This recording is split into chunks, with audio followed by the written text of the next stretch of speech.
বিশ্বনবীর জন্মদিন সাহাবারা পালন করতেন না, বিশ্বনবী নিজেও পালন করতেন না।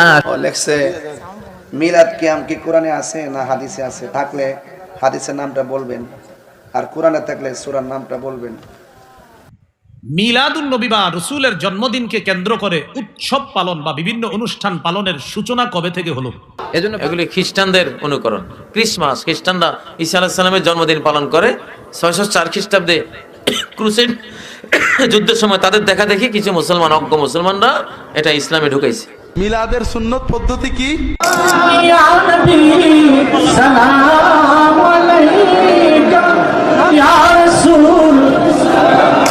ট্রাকে করে আল্লাহ রাসূলের প্রতি ভালোবাসা দেখানোর জন্য বের হয়েছে আর বলছে ইয়া নবী সালাম আলাইকা, বলে না? মানে এই মোহাম্মদ, ইয়া নবী মানে এই মোহাম্মদ, নাউজুবিল্লাহ।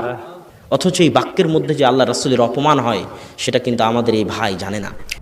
দুরূদ শরীফের যে উচ্চারণ, এটাকে বিকৃত করে যেটা পাঠ করা হয়, এটি সম্পূর্ণ নিষিদ্ধ, গর্হিত এবং গুনাহের কাজ হবে। ভাই, মিলাদের মধ্যে যা পাঠ করা হয় সেটা হলো বহুলাংশে পাঠ করা হয় নবীজির প্রতি দুরূদ। নবীজির প্রতি দুরূদ পাঠ করা এটা ভালো কাজ না খারাপ কাজ? আসসালামু আলাইকুম রহমতুল্লাহ। প্রিয় দিনী ভাই বোনেরা, মিলাদুন নবী উপলক্ষে, মিলাদ কিয়াম 12ই রবিউল আউয়াল উপলক্ষে কিছু অনুষ্ঠান করা, সবাই মিলে দরুদ পড়া, সবাই মিলে দাঁড়িয়ে নবীকে সালাম দেওয়া, এ ব্যাপারে ইসলাম কি বলে, এ ব্যাপারে আমরা 10 জন আলেমের মতামত শুনবো এবং সর্বশেষ আমি 5টা হাদিস এবং কয়েকটা কোরআন আয়াত আপনাদেরকে দেখাবো। তাহলে বুঝতে পারবেন যে মিলাদ কিয়াম করা যাবে কিনা। চলুন প্রথমে আমরা ধারাবাহিকভাবে আলেমদের বক্তব্য শুনে আসি। সালামু আলাইকা ইয়া রাসূল। তোমরা যারা ইয়া নবী সালাম আলাইকা পড়ো, তারা একবার আল্লাহ তার রাসূলকে কিভাবে ডেকেছে একবার তো দেখো। সারা কোরআন একবার তো খুলে দেখো। এই সমগ্র কোরআনের প্রথম থেকে নিয়ে শেষ পর্যন্ত আল্লাহ অন্য নবীদেরকে যতবার ডেকেছেন সব নবীকে নাম ধরে ডেকেছেন। ইয়া জাকারিয়া, জাকারিয়ার নাম ধরে ডেকেছেন। ইয়া ইব্রাহিম, ইব্রাহিম আলাইহিস সালাতু ওয়াস সালামের নাম ধরে ডেকেছেন। কিন্তু যখন আমাদের নবী মুহাম্মদ সাল্লাল্লাহু আলাইহি ওয়াসাল্লামকে ডেকেছেন তখন বলছেন ইয়া আইয়ুহান নবী কুল্লি আজওয়াজিক। আইয়ুহান নবী, আপনারা তাশাহুদে পড়েন না আইয়ুহান নবী? না, তাশাহুদে ইয়া নবী আছে না, তাশাহুদে কি আছে? আইয়ুহান নবী আছে। তাহলে ইয়া নবী আর আইয়ুহান নবীর মধ্যে পার্থক্য কি? আমি আপনাকে বললাম এ আব্দুল্লাহ, এ আহমদ, এই ডাকের মধ্যে কোনো সম্মান আছে? না, কোনো সম্মান নাই। আপনি প্রধানমন্ত্রীকে ডাকতেছেন মাননীয় প্রধানমন্ত্রী, মহামান্য বিচারপতি, সম্মানিত জনাব অমুক অমুক, ডাকেন না? অবশ্যই। তো আল্লাহ সুবহানাহু ওয়া তাআলা যখন তার নবীকে ডাকতেছে তখন বলতেছে ইয়া আইয়ুহান নবী, হে মাননীয় নবী, হে সম্মানিত নবী, হে মহামান্য নবী, হে সম্মানিত নবী মুহাম্মদ সাল্লাল্লাহু আলাইহি ওয়াসাল্লাম। নামটাও আল্লাহ নেননি, জাস্ট হে সম্মানিত, হে মহামান্য নবী বলে ডেকেছেন।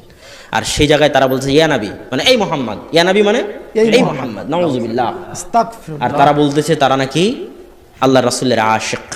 হে ভাই, আপনি একবার চিন্তা করুন যে আপনি আল্লাহ রাসূলের আশিকির নামে আল্লাহ রাসূলকে অপমান করতেছেন। সম্মানিত উপস্থিতি, তাহলে ঈদে মিলাদুন্নবী একটা অনুষ্ঠান। এই অনুষ্ঠানের মধ্যে যখন আমি দিনকে সীমাবদ্ধ করে দিলাম, ঈদে মিলাদুন্নবী শেষ, ইসলামও শেষ। টঙ্গীর ইজতেমায় হাজার হাজার মানুষ একসাথে হাত তুলে দোয়া করতেছে, টঙ্গীর ইজতেমাও শেষ, মুসল্লিও শেষ। তো ইসলামকেও যদি ধ্বংস করতে চান সেটাকে কার মধ্যে সীমাবদ্ধ করে দিতে হবে? অনুষ্ঠানের মধ্যে। মিলাদ মানে কি? মিলাদ মানে একটা হলো জন্ম, আর একটা হলো জন্মে কোনো কর্ম করা, জন্ম উপলক্ষে। রাসূলুল্লাহ সাল্লাল্লাহু আলাইহি ওয়াসাল্লাম সোমবারে রোজা রাখতেন। সাহাবীরা বললেন ইয়া রাসূলুল্লাহ, আপনি সোমবারে রোজা রাখেন কেন? তিনি বললেন এই দিনে আমার জন্ম হয়েছে, এই দিনে আমি নবুয়ত পেয়েছি। তাহলে রাসূলুল্লাহ সাল্লাল্লাহু আলাইহি ওয়াসাল্লামের জন্ম এবং নবুয়তের কৃতজ্ঞতা শুকরিয়ার জন্য মিলাদের সুন্নত পদ্ধতি কি? সোমবারে রোজা রাখবো।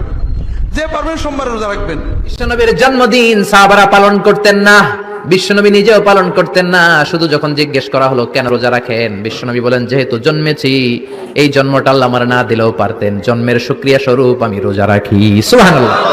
এজন্য এগুলি খ্রিস্টানদের অনুকরণ। ক্রিসমাস, খ্রিস্টানরা ঈসা আলাইহিস সালামের জন্মদিন পালন করে। 604 খ্রিস্টাব্দে ক্রুসেড যুদ্ধের সময় তাদের দেখা দেখি কিছু মুসলমান, অজ্ঞ মুসলমানরা এটা ইসলামে ঢুকাইছে। বুঝেন না? তবে মিলাদ পড়লে বেশ কিছু লাভ আছে,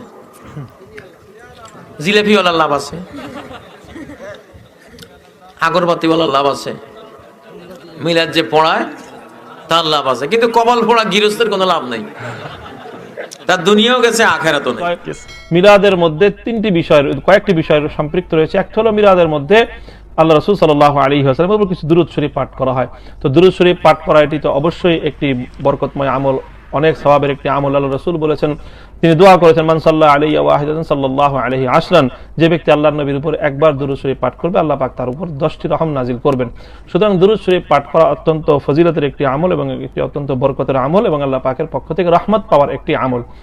এটি হলো যদি বলেন যে দুরূদ শরীফ পাঠ করা ভালো কাজ, কিন্তু আমাদের সমাজে দুরূদের সঙ্গে নানা ধরনের বিভিন্ন কাব্য এবং গীত এবং সম্মিলিতভাবে একসঙ্গে এক সুরে মিলিয়ে এটাকে একটি আনুষ্ঠানিক রূপ দেওয়া হয়েছে। এর কারণে দেখা যায় যে দুরূদের উচ্চারণের মধ্যে অনেক বিকৃতি তৈরি করা হয়, যাতে অর্থের বিকৃতি ঘটে যায়। তো মিলাদের এই যে রূপটা, যে সম্মিলিত কণ্ঠে তারপরে দুরূদ শরীফের যে উচ্চারণ, এটাকে বিকৃত করে যেটা পাঠ করা হয়, এটি সম্পূর্ণ নিষিদ্ধ, গর্হিত এবং গুনাহের কাজ হবে। ভাই মিলাদের মধ্যে যা পাঠ করা হয় সেটা হলো বহুলাংশে পাঠ করা হয় নবীজির প্রতি দুরূদ। নবীজির প্রতি দুরূদ পাঠ করা এটা ভালো কাজ না খারাপ কাজ? শুধু কি ভালো কাজ? রাসূল করিম সাল্লাল্লাহু আলাইহি ওয়াসাল্লাম বলেছেন, মান সাল্লা আলাইয়া মাররাতান সাল্লাল্লাহু আলাইহি আশরা, যে ব্যক্তি আমার প্রতি একবার দুরূদ পাঠ করবে, আমার জন্য দুরূদ পাঠ করা মানে নবীর জন্য দোয়া করা, একবার দোয়া করবে আল্লাহ তাআলা তার প্রতি 10 বার রহমত নাজিল করবে। এই জন্য দুরূদ পাঠ করা ভালো জিনিস, কিন্তু দুরূদ পাঠের জন্য একত্র হওয়ার নাম হলো মিলাদ। দুরূদ পাঠের জন্য সবাই একত্র হওয়ার নাম কি? মিলাদ। কোরআন এবং হাদিসে দুরূদ পাঠের আমলটাকে ইন্ডিভিজুয়াল আমল হিসাবে রাখা হয়েছে, এটা যার যার আমল, এটার জন্য একত্র হওয়ার কোনো প্রয়োজন। হজ একা একা করার জিনিস না, 5 ওয়াক্ত নামাজ পুরুষরা একা একা পড়ার জিনিস না, এখানে জামাতে পড়তে হয়। কিন্তু দুরূদ এটা পার্সোনাল, ওযু যেরকম যার যারটা করবে, দুরূদটাও যার যারটা সে করবে, এর জন্য একত্র হওয়ার কোনো প্রয়োজন নাই। একদল লোক মনে করে থাকেন যে মানে দরুদের জন্য এটা একটা সুযোগ না, আপনি আল্লাহ রাসূল সাল্লাল্লাহু আলাইহি ওয়াসাল্লাম দরুদ পড়বেন সার্বক্ষণিক, যখনই এটি ইবাদত এবং গুরুত্বপূর্ণ ইবাদত। যেহেতু আল্লাহ সুবহানাহু ওয়া তাআলা বলেছেন, ইন্নাল্লাহা ওয়া মালাইকাতাহু ইউসাল্লুনা আলান নবী ইয়া আইয়ুহাল্লাযীনা আমানু সাল্লু আলাইহি ওয়া সাল্লিমু তাসলিমা, যে আল্লাহ এবং তার ফেরেশতারা ইউসাল্লুনা আলান নবী, নবী সাল্লাল্লাহু আলাইহি ওয়াসাল্লাম রহমত এবং দরুদ পড়েন। ইয়া আইয়ুহাল্লাযীনা আমানু, হে ইমানদারগণ, সাল্লু আলাইহি ওয়া সাল্লিমু তাসলিমা, তোমরা তার উপর দরুদ পড়ো এবং তার উপর তোমরা সালাম পেশ করো। এই আয়াতের মাধ্যমে স্পষ্ট সাব্যস্ত হয়েছে যে রাসূলুল্লাহ সাল্লাল্লাহু আলাইহি ওয়াসাল্লামের এই উম্মতের উপর হক হচ্ছে এই উম্মত তার জন্য দরুদ পড়বে এবং এই দরুদ এবং সালাত এবং সালাম তার জন্য পড়বে। এটি অন্যতম একটি হক, এটি শুধু সুনির্দিষ্টভাবে মিলাদের মধ্যে পড়বে আর অন্য সময় পড়বে না, ব্যাপারটি এমন নয়। আমাদের পৃথিবীতে কি ভীমরলে আমাদেরকে পেয়েছে, আমরা অনেকেই বলি ইয়া রাসূল, ইয়া নবী। কে দিয়েছে অথরিটি আপনাদেরকে শুধু ইয়া রাসূল বলে বিশ্বনবীর সম্মানের হানি করানোর জন্য? আলিফ লাম দিয়ে বিশ্বনবীর ইজ্জত বাড়িয়ে দিয়েছেন কে? আলিফ লাম আছে কারো ইজ্জত বাড়ানোর জন্য। ইনডেফিনিট আর ডেফিনিট দুটি সেন্স আছে। ইংলিশে ডেফিনিটটা আছে ডিগনিফাইড কোন পার্সোনালিটির জন্য, definite your high, your excellency, the supreme power of world, এরকম বলে আমরা দি যোগ করি। আল্লাহ রাব্বুল আলামিন বিশ্বনবীর নামে সব সময় দি যোগ করেছেন, সুবহানাল্লাহ।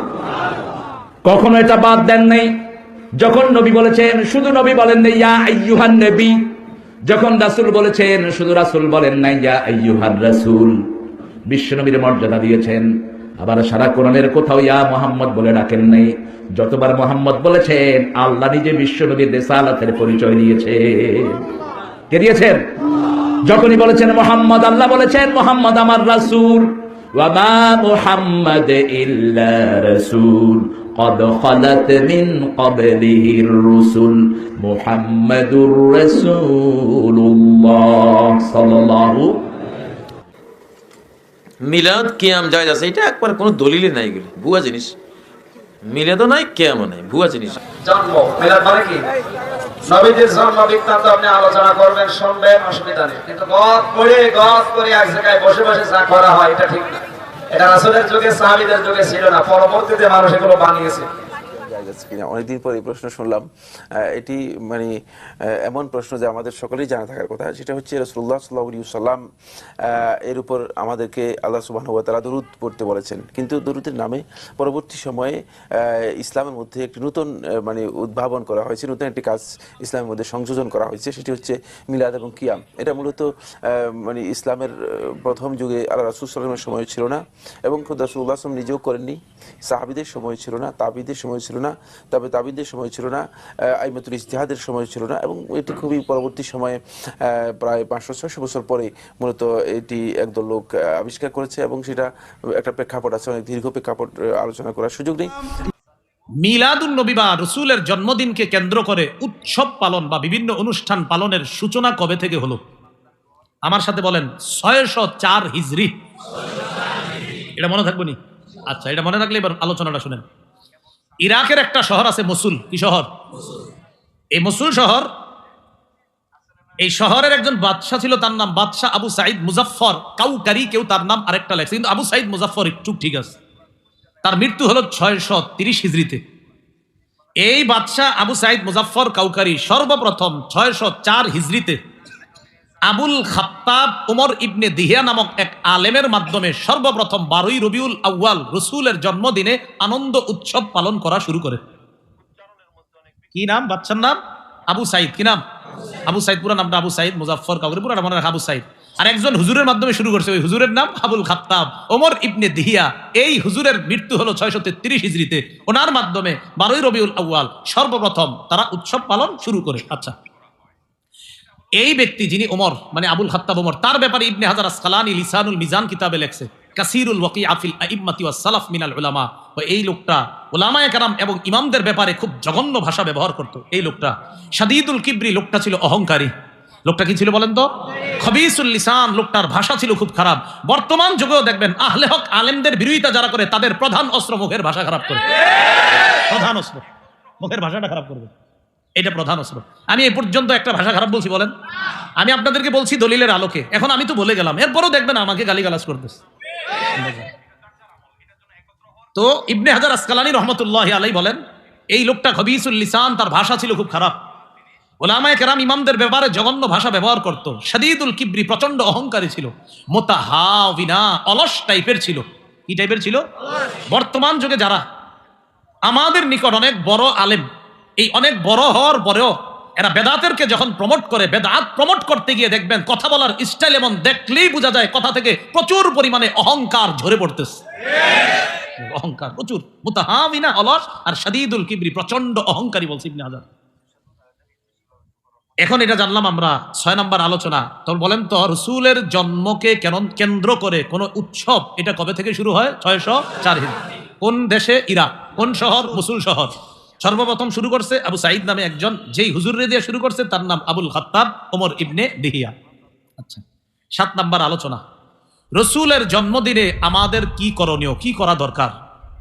আমার সাথে সবাই বলেন, বলেন আমরা নবীর জন্মদিনে তাই করব যা নবীজি করেছেন। ঠিক তো? ওয়াদা তো? ইনশাআল্লাহ। এখন বলেন যে নবীজি সাল্লাল্লাহু আলাইহি সাল্লাম বলেন তার জন্মদিনে সাপ্তাহিক আমল করতেন। তাহলে রসুল বাৎসরিক আমল করতেন না, কি আমল করতেন? তাহলে কি জানলাম, রসুল জন্মদিন কি বাৎসরিক পালন করতেন না সাপ্তাহিক? সাপ্তাহিক। তাহলে আমরা জানবো এবং রসুল তার সাপ্তাহিক জন্মদিনটা কি করতেন, এটা এখন আমরা জানবো। তাহলে আগে এতটুকু শিওর হন, রসুলের জন্মদিনে আমরা আমল কি বাৎসরিক করবো না সাপ্তাহিক? সাপ্তাহিক। তো মাশাআল্লাহ, তার হাদিস থেকে আমরা জানবো, জানার পর আমল করব। দলিল না থাকলে আমরাও করবো না, থাকলে সবাই করতে হবে। মুসলিম শরীফ 1162 নম্বর হাদিস।